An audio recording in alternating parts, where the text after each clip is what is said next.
နင်ကဟိုတရက်မရဲ့မိတ်ဆွေဟုတ်လားဒါဆိုရင်ဟမ်းကြလိုက်တာနင်ကိုတစားကန်လှုပ်ပြီးဟိုတရက်မကိုလက်စားချေရမယ်ကဲနေဟာမတရက်မကိုခေါ်လိုက်စမ်း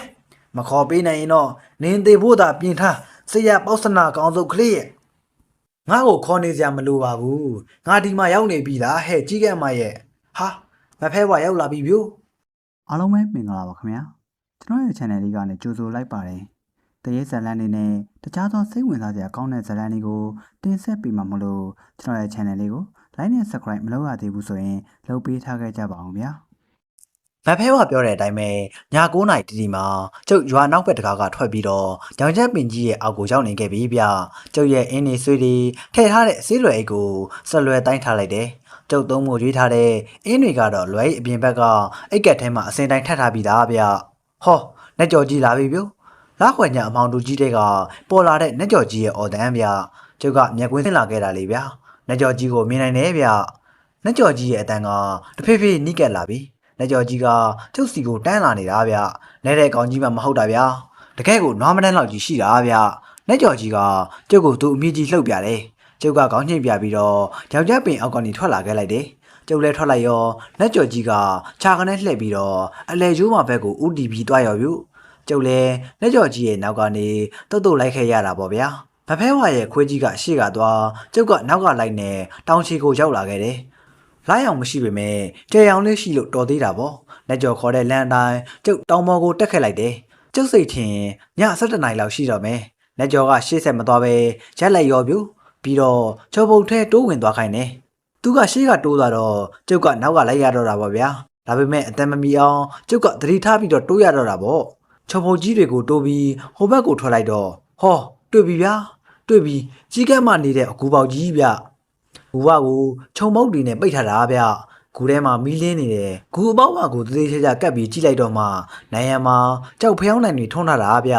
ပြီးတော့ဂူလေမှာမီးဘိုကြီးတစ်ဖိုးနဲ့ကြောက်အိုးကြီးတစ်လုံးတည်ထားတာတွေ့လိုက်တယ်ဗျဒါဆုံးမကြီးစေးကြိုထားတာပဲဖြစ်မယ်ဗျ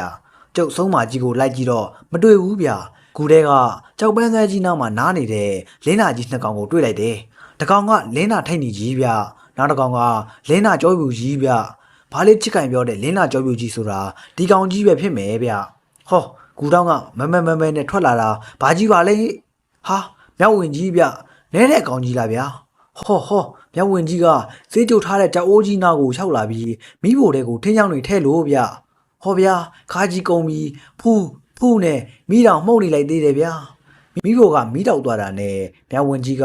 ကုန်းနဲ့ဂူတောင်းကအမောင်ထဲကိုဝင်သွားတယ်ဗျဒီတော့မှကျုပ်လဲဂူထဲကိုသတိထားပြီးဝင်လိုက်တယ်။နဲ့ကျော်ကကျုပ်နောက်ခက်လှမ်းကနေပါလာတယ်။ဟာကျုပ်ကိုမြင်သွားပြီဗျ။လင်းနာထိတ်နေကြီးကအဲ့နေတာမှမဟုတ်တာ။ကင်းဆောင်နေတာဗျ။ဒီကောင်ကကျုပ်ကိုတွေ့သွားပြီဗျ။ဟောလင်းနာကြောပြူကြီးကလည်းကျုပ်ကိုမြင်သွားပြီးတော့အော်တော့တာပဲဗျ။ဟဲ့ထိတ်နေနဲ့ထိတ်ပြီ။ဘာတွေဖြစ်နေကြတာတော့။ဟာ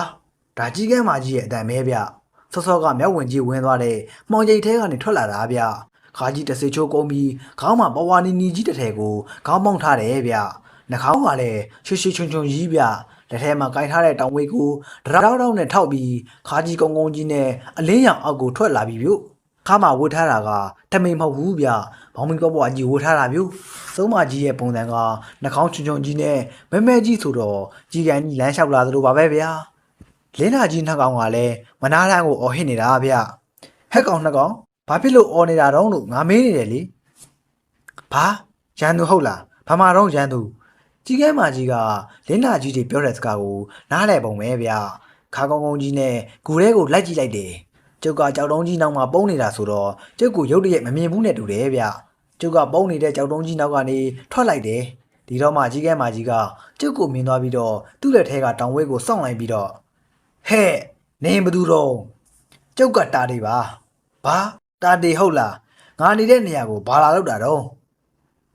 မိမကြီးကဘာမှမဟုတ်ဘူးလို့ထင်ရပါမယ်ဘာမှစကားကိုကောင်းကောင်းပြောတတ်တာဗျကျုပ်ခွေးပြောက်သွားလို့လိုက်ရှာရင်းနဲ့ဒီတော့ထဲမှာမျက်စိလဲသွားလို့ဗျနေခွေးဟုတ်လားနေခွေးကိုစားလောင်နေတဲ့ငါရဲ့ကြီးကန်းတွေကစားပစ်လိုက်တာဖြစ်မှာဗောကောင်လေးရဲ့အခုငါကြီးကန်းကနေခွေးကိုတင်မဟုတ်ဘူးနင်းကိုပါစားပစ်တော့မယ်တိလာတာတေကျုပ်ကိုခမားကြီးကန်းတွေကစားမယ်ဟုတ်လားစားကြည့်လေ တာတဲ့အကြောင်းကောင်းကောင်းသိသွားမှာပေါ့ဗျအောင်မစောင်းကြွားကြွားနဲ့မလောက်လေးမလောက်စားကောင်းကများဟဲ့ထိတ်နီနဲ့ကြောပြူဒီကောင်ကိုတတ်ပြီးတော့စားလိုက်ကြတဲ့လိမ့်နာကြီးနှစ်ကောင်က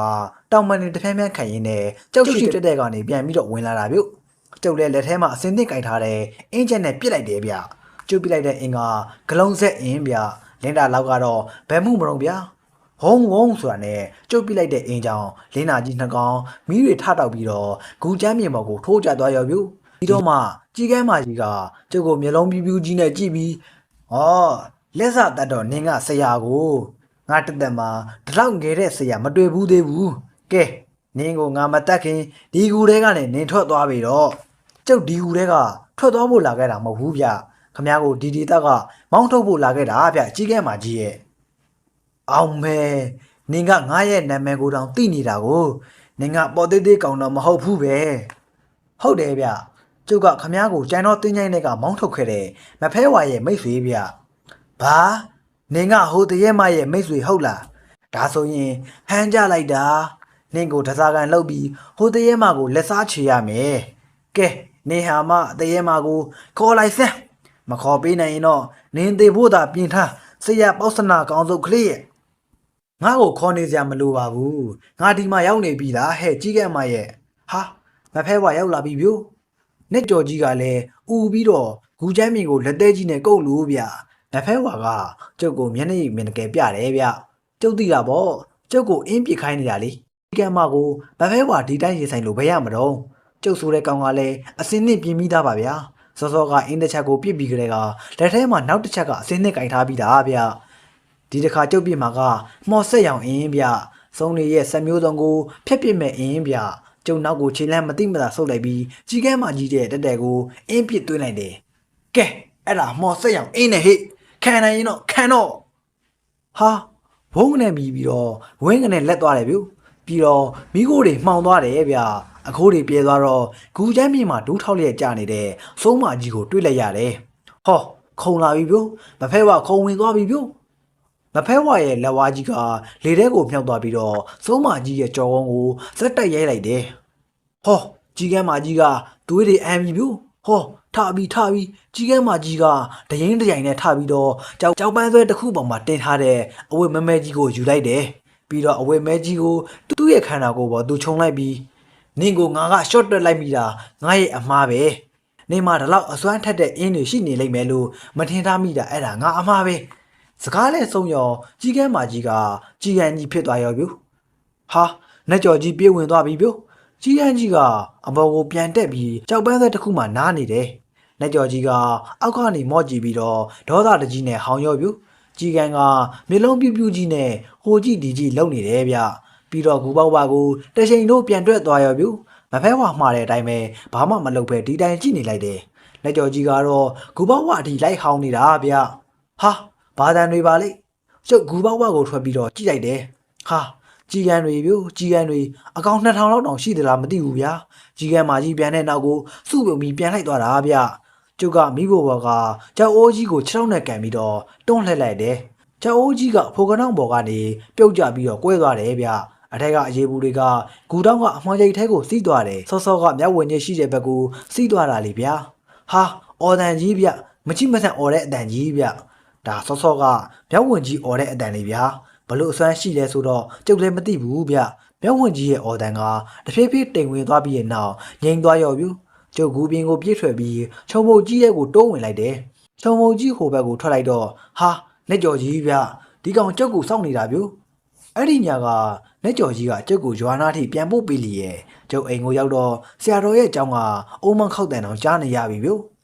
မဖဲဘကိုမုန်းတဲ့ဆုံးကတော့ဒီမှာပဲပြီးဆုံးသွားပါပြီဆုံးထိနာဆင်ပေးလို့လဲအားလုံးကိုကျေးဇူးတင်ပါတယ်ခင်ဗျာ